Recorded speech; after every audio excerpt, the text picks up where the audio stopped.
Merci d'être revenu. Et du coup, on va attaquer la dernière ligne droite. Maintenant, on va parler de deux dernières interventions, toutes les deux autour de plugins. Toutes les deux autour de plugins qui ne sont pas encore publiés dans un dépôt, on va dire, qui est facilement accessible. Et donc, on est un peu genre, attention, bientôt dans votre dépôt officiel. Et on a la première, c'est la métropole Grenoble-Alpes Métropole, la gamme pour les intimes. Et du coup, c'est Bruno et Eric. Donc Bruno de France et Eric Vinouz. Il y a marqué Buno, mais en fait, c'est Bruno. Voilà. Et qui vont donc nous parler d'un plugin qui fait du versionnement de PLU intercommunaux.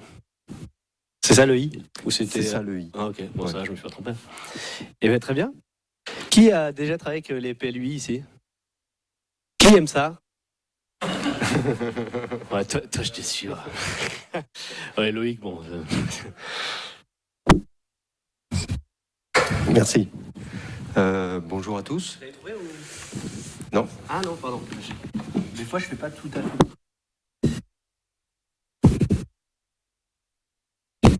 Contrôle L, Michael. Putain, ça marche pas.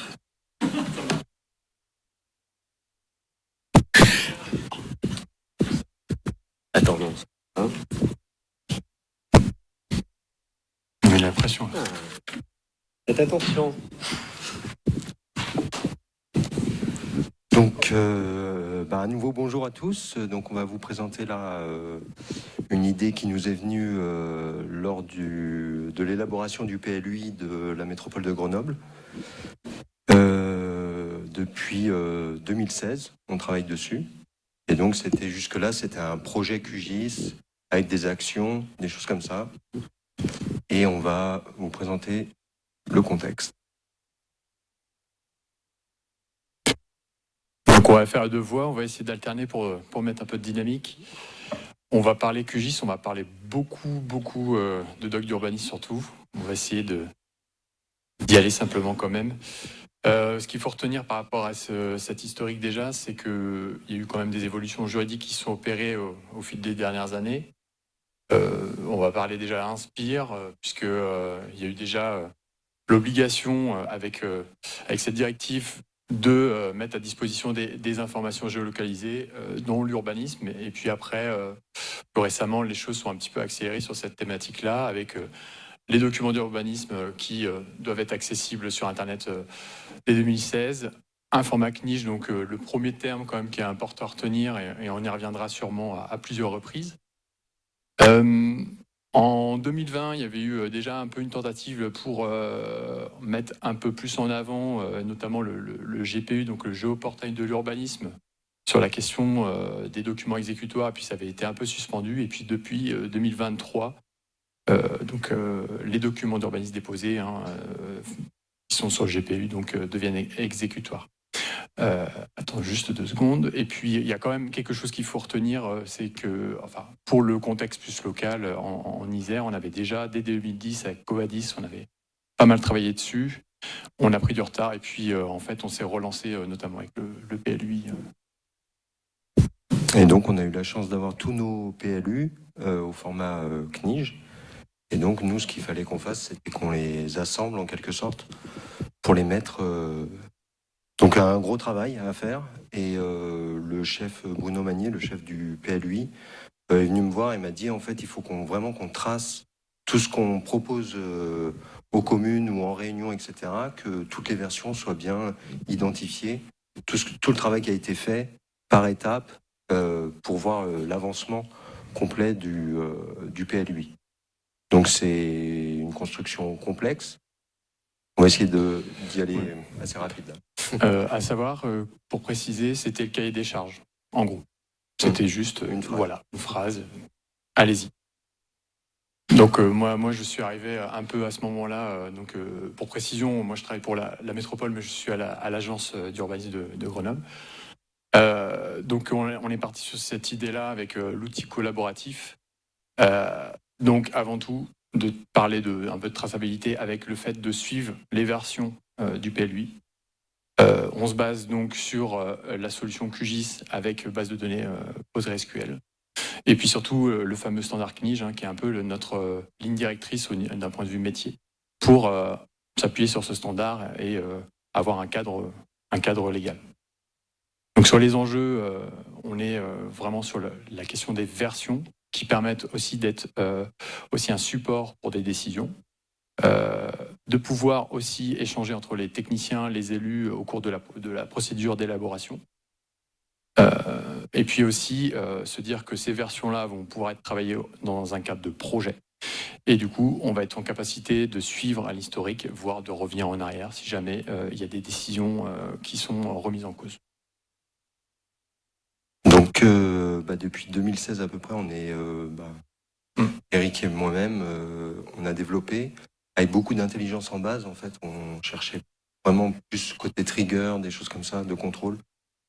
Donc on a cheminé pendant 5 ans avec, comme je le disais, plutôt ça tournait autour d'un projet QGIS. Et au final, donc on a une 20aine de tables, une 30aine de vues, enfin voilà, beaucoup de fonctions. Mais en tout cas, l'intelligence était restée vraiment en base. On couvre 59 thématiques, donc le zonage évidemment, les ER, enfin plein de. Moi, je suis pas urbaniste, donc je ne saurais pas rentrer dans le détail. Au total, on a 73 couches, 14 plans prescriptifs, 11 plans d'annexes. On a des modèles de carroyage qui permettent de sortir des atlas de façon automatisée sur les versions validées. On va y revenir. Voilà, c'est assez costaud et donc on s'est dit, ça serait bien que on parte sur un plugin qui soit plus stable, suivi par. Donc là, on a fait appel à Auslandia pour industrialiser le process, on va dire. Alors, on va essayer de pas trop vous assommer, mais on est un peu dans l'obligation de donner quelques définitions pour essayer de voir si tout le monde suit. Donc, l'idée, c'est que déjà, notre cœur un peu de l'outil, c'était de partir déjà sur les aspects des docs d'Urba, donc déjà de parler de procédure pour être au plus près aussi des urbanistes, pour avoir un petit peu le même langage. Donc déjà, l'idée, c'est que nous, pour rappeler aussi le contexte, c'est qu'on était parti dans l'idée de l'élaboration, et puis en fait, quand on est arrivé dans la mise en œuvre, on s'est rendu compte que en fait, on avait peut-être oublié certains éléments importants.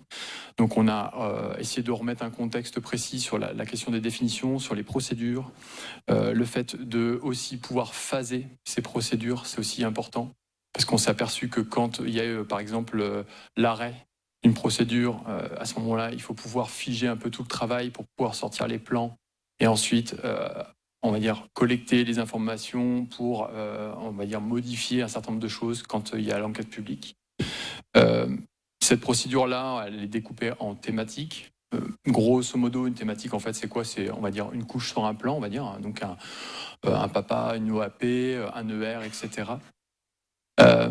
Le projet, en gros, c'est ce qui va permettre de porter le versionning pour chacune des thématiques. Et puis derrière, au sein de ce projet, vous allez avoir des versions qui vont vivre, qui vont peut-être des fois se concurrencer. Et c'est ce qui permet surtout de se dire, si jamais j'ai fait un travail dans une version et que j'ai travaillé sur une autre version, mais c'est pas grave, je continue sur cette version. Donc le cœur, en fait, c'est le versionning, c'est-à-dire qu'on part d'une version. Je vais passer rapidement sur celle-ci. Vous voyez, un peu, on travaille sur des versions. On a des réunions, ça permet de prendre des décisions, de se dire cette version-là, elle nous plaît pas. Non, c'est plutôt tel type de zonage. Enfin là, c'est du zonage un peu rectangulaire, mais l'idée est là. Et on valide. Et à la fin, à la toute fin, à la dernière réunion, la réunion 4, là, on a une version parmi toutes celles qui ont été travaillées qui est validée et qui va sortir dans les atlas. Donc, si on remonte, donc du coup, on a une procédure. Dans chaque procédure, ou phase de procédure d'ailleurs, avant ou après enquête publique, des choses comme ça, on a un projet qui embarque une thématique, donc soit les ER, soit les OAP, soit le zonage par exemple, et dans chacune on a une version 1, 2, 3, et puis chaque version a des statuts, et donc chaque version contient évidemment tous les objets du zonage, tous les ER, Donc on a, en gros, on a un lancement de procédure. dans lequel on a une session de numérisation où ils peuvent dupliquer leur version, les figer, la redupliquer pour travailler deux types de... On valide les versions. Soit ça revient, c'est rediscuté, ça revient dans la session de numérisation, puis ensuite on part sur une préparation pour la fin de procédure. Toutes les versions, tous les projets doivent contenir au moins une version validée. On produit les atlas, et là, soit on est sur une phase 1, on part sur la phase 2, donc on revient dans la session de numérisation, etc., jusqu'à une approbation, puis donc du coup on a notre PLUI, et on repart. Et ça peut se faire en parallèle. C'est un truc qu'on n'avait pas fait au début. Mais rien que le faire plusieurs procédures en parallèle, ça a été... Donc du coup, une version en tant que telle, elle est en cours de travail. On modifie les objets géographiques, on modifie les attributs. On peut soit l'abandonner, soit la figer. Alors on a un peu simplifié le tableau, hein. Il y a des possibilités de retour en arrière, sous certaines conditions bien sûr. Et enfin, une fois qu'elle est figée, elle peut être validée, on valide la version et ça sort sur les atlas. Là, je vais laisser Eric parler de tout l'architecture. Donc ce qu'on disait en préambule, c'est qu'on était sur un produit maison au début, projet QGIS. On a vite compris que ça commence à être un peu compliqué en termes de maintenance, en termes de capacité d'évolution. Et c'est là qu'on a eu l'opportunité de travailler avec Auslandia pour faire évoluer cet outil sous forme de plugin. Donc on est toujours un peu sur la même idée côté client, donc QGIS, LTR, je précise, mais c'est important. Le plugin donc, qui serait développé par Auslandia, et puis côté serveur, on reste toujours dans la même idée, donc avec une base de données PostgreSQL, PostGIS bien entendu, et puis c'est vrai qu'on mentionne aussi HStore. Alors c'est pas forcément le choix qu'on ferait aujourd'hui parce qu'il y a JSON qui arrivait entre temps. Bon, on essaie d'aller par étapes, mais en tout cas, on a bien ces deux aspects-là qu'il faut retenir. Et surtout aussi la question des fichiers, puisque les fichiers Shape, alors Shape parce que c'est sous ce format-là que sont fournis les docs d'Urba.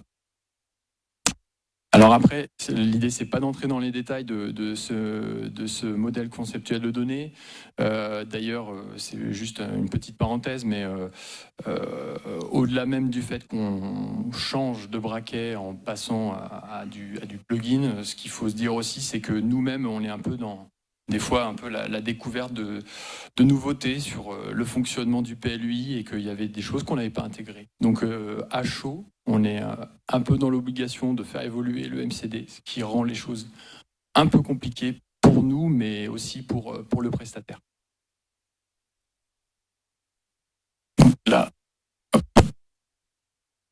Déjà, ce qui est important de retenir, c'est que dans ce modèle-là, vous avez bien vos classes d'entités. Alors quand on parle de classes d'entités, pour les gens qui connaissent, en gros, c'est pour le CNIJ, c'est le zonage, les prescriptions pour tout ce qui est règlement, et puis les annexes, donc les informations. Donc vous avez bien ces éléments-là que vous avez dans votre modèle. Vous avez derrière le cœur de versionning, c'est-à-dire vous allez retrouver les fameuses procédures, les projets qui vont porter les thématiques et les versions. Les éléments importants qu'on appelle catégories, en gros, toujours dans le modèle CNIJ, vous avez tout ce qui est code, sous-code, c'est-à-dire en gros pour thématiser les objets géographiques que vous allez traiter dans la numérisation. Vous allez avoir le standard CNIJ, mais pour le cas de la métropole grenobloise et aussi bien pour beaucoup d'autres collectivités, c'est pas forcément suffisant. Il faut faire évoluer sûrement ce modèle, mais du coup on a anticipé ça puisque dans le cas de figure de certaines prescriptions, je prends un exemple sur les risques, sur la région grenobloise, il y a énormément d'informations qui sont plus précises que ce que requiert le CNIJ, et donc on a mis en place un certain formalisme qui permet pour la métropole de pouvoir avoir ses propres codes, mais du coup aussi on a essayé de rendre ça générique pour que une autre collectivité qui utilisera l'outil pourra mettre ses propres codes également. Et puis puis après, oui, il y a forcément le contenu de chaque procédure avec justement le classement des thématiques. Et donc, l'idée, c'est que chaque collectivité, en fonction de ses besoins, puisque les outils de planification ne sont pas toujours activés. Je prends l'exemple, nous, tout ce qui est autour du littoral, c'est pas notre souci. Mais par contre, il y a peut-être d'autres outils du PLUI sur d'autres collectivités qui sont utilisés. Et du coup, là, c'est l'occasion de pouvoir les activer ou les désactiver. Donc le scénario global de la vie d'une procédure, donc on crée la procédure, on rattache une ou plusieurs thématiques, celles qu'on va traiter, les ER, enfin le zonage, ça, tout le monde le fait, mais les ER, les papas, etc. À cette thématique est rattaché un projet. Et du coup, dans ce projet-là, on crée des versions de numérisation qu'on duplique, qu'on valide, etc. Et après, à la fin, il y a une préparation à la fin de la procédure, c'est-à-dire qu'on contrôle que dans chaque projet, on ait bien une version au moins validée. Et on clôture avec, on crée des atlas, des choses comme ça. Et tout ça est gelé, versionné. Enfin, on peut remonter dans le temps au cours à n'importe quel moment. Alors, côté interface, on n'a pas pris le parti de faire des screenshots du plugin qui est en cours de développement. Là, on ne l'a pas précisé. On est resté sur des maquettes parce qu'on est encore prudent, on n'est pas encore totalement calé sur tous les scénarios. Mais l'idée, c'est d'avoir une interface type dashboard déjà pour dire aux utilisateurs, vous avez à disposition pour chacune des procédures l'ensemble des éléments que vous allez traiter dans le versionning. C'est-à-dire que vous allez retrouver à la fois les thématiques qui sont traitées pour la procédure, les projets qui sont associés donc à cette thématique et les versions. Donc, ce que vous allez trouver en haut, c'est la liste des procédures. Vous allez avoir le détail. Ensuite, à chaque fois que vous allez sélectionner un élément, c'est-à-dire dans votre procédure, vous allez pouvoir charger la liste de vos projets qui sont liés aux thématiques. Vous sélectionnez un projet, vous allez rafraîchir le panneau de droite avec la liste de toutes les versions qui sont traitées. Et puis ensuite, vous avez les panneaux qui permettent de donner le détail de chacun de ces objets-là. Derrière, vous avez un certain nombre de comportements, donc des boutons, vous avez des listes déroulantes. Vous allez pouvoir aussi ouvrir soit d'autres fenêtres pour justement aller traiter un certain nombre de scénarios. Vous allez par exemple sur plutôt la partie haute de l'interface, vous allez retrouver par exemple la possibilité de gérer les thématiques que vous allez traiter au cours d'une procédure, puisqu'il faut savoir que dans une procédure, vous ne traitez pas forcément toutes les thématiques. Il y a certaines procédures qui ont un certain niveau de lourdeur, vous avez des mises en compatibilité qui sont toutes petites, vous avez des mises à jour, vous avez des modifications simplifiées. Donc, selon ces procédures-là, vous n'allez pas traiter les mêmes choses. Mais c'est là que vous allez pouvoir traiter les thématiques de la procédure en cours. Et puis, vous avez également un certain nombre d'autres boutons qui sont vraiment inhérents au cycle de vie des versions, c'est-à-dire mettre à jour, par exemple, le statut d'une version, dupliquer éventuellement cette version si vous l'avez figée, etc., etc. Alors après, voilà, on a présenté un certain nombre de scénarios, des exemples, comme par exemple mettre à jour une version, là je l'évoquais juste à l'instant, c'est que, comme le montrait tout à l'heure Bruno, votre version a un cycle de vie, et en fonction de ça, vous allez pouvoir changer le statut de la version. Donc là, vous avez ça. Également, vous pouvez dupliquer un projet, c'est-à-dire, au-delà d'une version, vous allez pouvoir sélectionner un paquet de versions à dupliquer pour pouvoir les embarquer derrière, pourquoi pas dans une autre procédure. Et enfin, sur la question de l'interface, la partie un peu touchy, c'est en fait à la fin, c'est de consolider la procédure. C'est-à-dire que dans votre procédure, vous allez traiter que certaines thématiques, mais par contre, en fin de procédure, il faut savoir qu'il faut embarquer la totalité de tous les outils du PLUI. Donc là, vous allez sélectionner les versions que vous allez traiter dans la procédure, mais également embarquer toutes les autres thématiques que vous n'avez pas traitées dans la procédure. C'est là où c'est un petit peu plus compliqué, et c'est là-dessus qu'on travaille actuellement. Alors les perspectives d'évolution du plugin, parce que là on a vraiment travaillé sur le cœur, vraiment le versionning. En fait, on a plusieurs choses qui nous attendent encore. Ce serait affiner l'administration des thématiques de façon plus conviviale. La gestion des atlas, on l'a déjà nous, mais faudrait la généraliser, quoi, et vraiment l'accrocher au plugin. On avait pensé à la gestion des conflits entre différentes zones qui pourraient être modifiées en même temps. Les imports et évidemment les exports au format SHEP et au CNIJ pour exporter sur le GPU. Donc voilà. Les modules à développer, ouais, vas-y. Plutôt toi, ouais, c'est surtout toi qui as travaillé sur cette Ouais, le partie-là. module d'Atlas. Oui, il faudrait le coller au plugin, quoi. En fait, en fin de procédure, on a tout un système de traitement pour faire des atlas et sortir tout le PLUI. Et je sais pas combien de temps, 14 plus 10, je l'ai dit au début. Peut-être juste aussi rajouter, on s'est rendu compte de l'importance de l'Atlas, puisque c'est un peu la finalité du travail de numérisation, et c'est là qu'on voit aussi les utilisateurs, les attendus, c'est vraiment ça, c'est en sortie de piste, on a l'Atlas à sortir, parce que derrière, il va falloir les embarquer dans le GPU. Sur l'administration, juste peut-être une chose à retenir, peut-être, c'est la gestion des styles qui est quand même très importante, puisque c'est faire le lien, un peu comme vous pouvez retrouver la couche layer styles de QGIS, et c'est de faire un peu la même chose, mais un peu imbriquer directement dans ce plugin pour pouvoir traiter l'historisation des styles qui peut évoluer au cours des procédures. Et les modules donc d'import qui seraient importants parce que évidemment vous pourriez importer vos propres données. Et ça, on y travaille, ça va être proposé rapidement.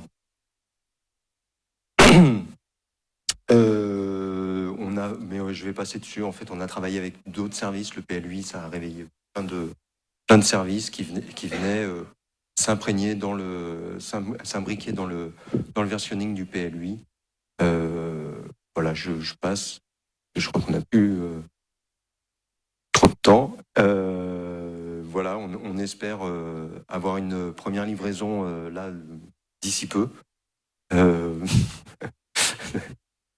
Oslandia, on compte sur vous. Du coup, on a quand même un dépôt GitLab. Et il faut savoir que Oslandia sont aussi sur l'achat via l'UGAP, qui éviterait de monter des usines à gaz de marché public comme on sait le faire, ou pas. Voilà, on a un peu des appels à contribution sur le développement, des choses comme ça. Mais j'imagine qu'évidemment, il faut une première version pour que vous soyez incité à venir. Et puis apporter votre retour d'expérience aussi sur l'usage de tout ce qui est autour de la numérisation des PLU, puisque nous, on a un peu nos façons de faire, mais peut-être sur d'autres territoires, vous avez aussi des choses à apporter, ne serait-ce qu'en utilisation. Voilà. Merci. Merci.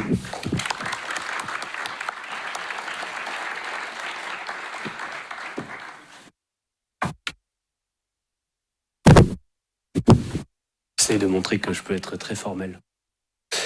La dernière image que vous garderez de moi. Merci pour cette présentation. Y a-t-il des questions? Monsieur au premier rang. Voilà. Michel Douchin de Trollise.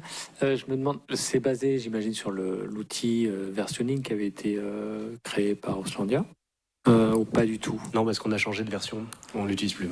Ok. Voilà. Donc c'est... Tu veux peut-être monter Non, Voilà. ça n'est pas basé dessus. Ça n'a C'est rien à vraiment voir. côté Postgre le versionnement. Enfin, il me semble que c'est vraiment un plugin, ce qu'on appelle base épaisse. Voilà. Et donc toute la logique est pure Postgre. Un peu comme le Calvados, ils sont partis, mais tu vois, ils montraient un peu des trucs. Ils font tout dans Postgre, des triggers, des constraintes, Ouais. etc. Et voilà. Donc, toute la logique que vous avez montrée, c'est du MCD en fait. Donc il n'y a pas de duplication de schéma par version comme ça pouvait être fait dans certains plugins de versionnement historique. J'étais pas là. La maille, en fait, c'est ce qu'on appelle la version. En gros, c'est la liste des objets qui sont dans cette version, qui portent la thématique. On s'est aperçu, si on avait pu, dès le début, ça aurait été de faire à l'objet, puisque l'exemple typique, c'est tout ce qui est eau et assainissement. Je sais pas combien d'objets. Genre, beaucoup. Si jamais on bouge un objet, on duplique la version. Donc ça aurait été parfait si on avait pu faire... donc on est loin du GeoGit, vous pouvez imaginer. C'est un peu complexe, mais déjà on a un peu amélioré les choses avec la question déjà de de pouvoir combiner les éléments des thématiques des procédures avec les procédures précédentes, ce qui fait qu'on limite le travail de versionnement que sur les thématiques qui sont traitées dans la procédure.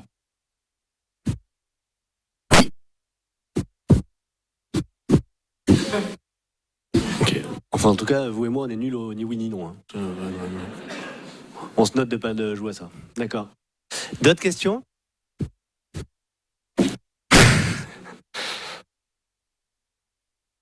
Franchement, on devrait le payer, quoi. Bonjour.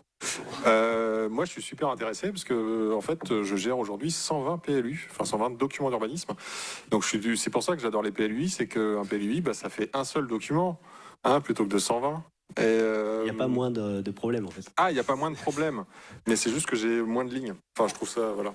Je voulais savoir, vous êtes déjà en PLUI ou en fait vous avez commencé à développer le plugin pour gérer les futures versions, les futures procédures de modification et de mise en conformité du PLUI? Donc en fait, on a commencé à construire ce projet-là au moment de la création du PLUI. Voilà. On a reçu tous les PLU, mais l'outil peut gérer un PLU sans souci. Qui peut le plus. Non, en fait, le petit truc, c'est que moi, le 30 mars, j'ai mon conseil communautaire qui valide l'arrêt de projet, enfin, pas l'arrêt de projet, la délibération pour la mise en œuvre d'un PLUI. Donc, en fait, le 30 mars, il faut qu'on se mette en ordre de marche pour faire le PLUI de nos 143 communes.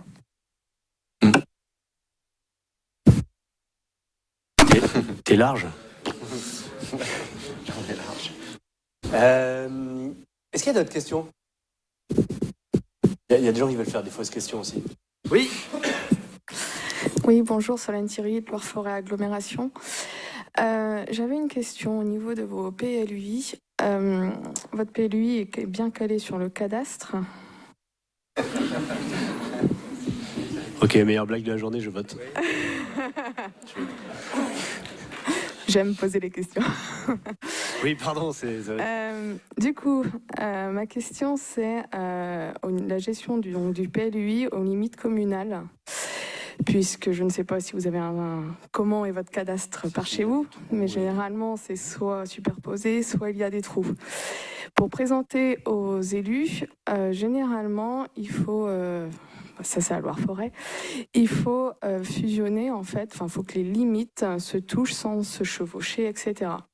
Est-ce que dans votre plugin de versionning, il y a plusieurs façons de mettre au propre en fait cette donnée, d'un côté pour caler sur le cadastre pour répondre par exemple aux documents au CUA, etc. Et de l'autre pour faire des documents de validation auprès des élus. Alors du coup, au commencement, la première chose qu'on a fait, c'est on a fusionné en fait toutes les limites communales qui provenaient de la DGFiP en faisant des moyennes. On passait à peu près au milieu. Et en fait, on a fait une analyse par un point chaud entre deux communes. Et encore, il n'y avait pas d'enjeu réel sur les zones qui allaient être en dessous. Sinon, le reste, ça passe soit sur l'Isère, soit sur le Drac, enfin dans les rivières. Voilà. Donc, je peux pas vous répondre. En gros, c'est ça. Il y a une non-réponse. Mais effectivement, c'est le problème. Peut-être quelqu'un a de l'expérience sur cette question. Oui. Peut-être sans forcément parler du plugin, non? Je ferai pas de vanne quand vous répondrez, promis. Donc du coup, il y a une cohérence topologique des zones avec ces limites-là qui sont cohérentes. Non, je pense pas, ouais. Et du coup, s'il y a une mise à jour du cadastre, vous refaites la jonction? Alors les limites, la mise à jour du cadastre, c'est à l'intérieur, c'est au niveau des parcelles, quoi. La mise à jour des limites communales, elle n'a pas été faite. On a eu la chance de ne pas avoir de fusion de communes encore. On n'est pas face à ce problème-là. Problème ou pas. Et donc, en fait, les mises à jour des communes, en fait, ils ont décidé de... Les endroits où ça change, ils font la correction topologique par rapport au parcellaire. Mais ensuite, sur les autres, ils y touchent pas. Ça a été bon. D'accord. Bon courage s'il y a s'il y a une fusion. Ouais, voilà. Voilà. Comment vous abordez ce sujet quand vous savez que, a priori, vous n'êtes pas les seuls à devoir résoudre la complexité Est-ce que vous dites, tiens, on y va seul, YOLO, ou c'est parce que c'est trop compliqué de monter des partenariats avec d'autres collectivités? Ça, c'est une bonne question. Je te remercie. En fait, J'avais peur de... On est parti un peu dans l'urgence, un peu dans le... Et puis on est parti sur un projet, en fait, sur quelque chose qui n'était pas du tout... Il n'y avait pas de développement à façon, quoi. On a utilisé vraiment les fonctionnalités de QGIS et de la base. Mais c'est vrai qu'à un moment, on a levé la tête du guidon, on s'est dit, mais attends, peut-être qu'il y en a d'autres qui s'embêtent aussi avec leur PLUI. Et c'est ça, on bosse, on a la tête dans le guidon, et souvent de faire du réseau, etc., c'est un peu chronophage, quoi, de faire ça. Donc peut-être qu'il y en a certains qu'on a contactés, avec Hélène Goujon, qui est plutôt la géomaticienne du PLUI. Moi, je suis que administrateur de la base de données derrière, mais voilà. Donc c'est plutôt elle qui... je crois qu'on a un PLUI assez complexe, quoi, avec nos 75 tables à la fin, enfin des choses comme ça. On a fait halluciner certaines personnes qu'on interroge.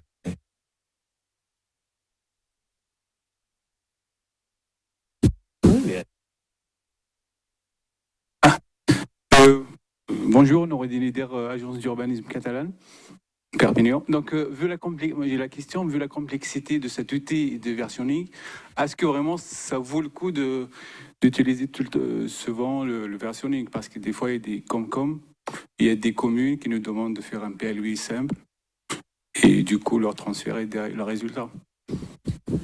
Je vais reprendre ce qu'avait dit Mickaël tout à l'heure. Si on peut faire simple, il faut faire simple. Clairement. Je pense que là aussi, c'est la question pour le contexte grenoblois où il y avait aussi le travail de parallélisation des fois de procédures. C'était assez compliqué. C'est aussi lié des fois à la politique où il y a des fois un peu des jeux sur des choix qui sont faits. Puis derrière, on revient un petit peu. Enfin, il y a des arbitrages à faire. Et là, par contre, bon courage pour la personne qui doit faire la numérisation d'un PLUI, si elle n'a pas un peu de mise en concurrence ou la capacité à pouvoir retomber sur ses pattes. Là, clairement. Il y a une question, paraît-il, en haut.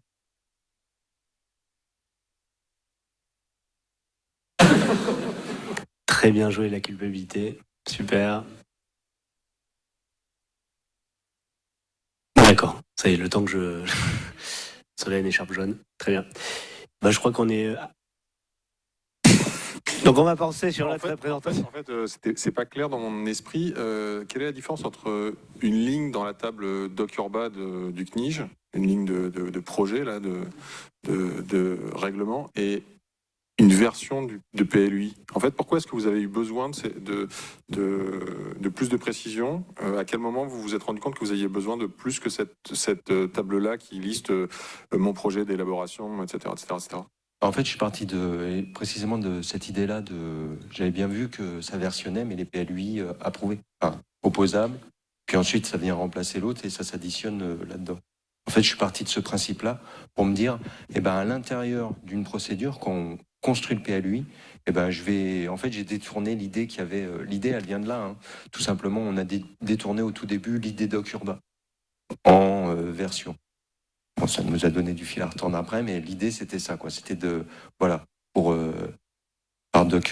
l'idée de DocUrba de versionner les PLUI. On s'est dit, on va versionner à l'intérieur d'une procédure. Ok, merci. Écoutez, je propose de conclure là. Merci encore.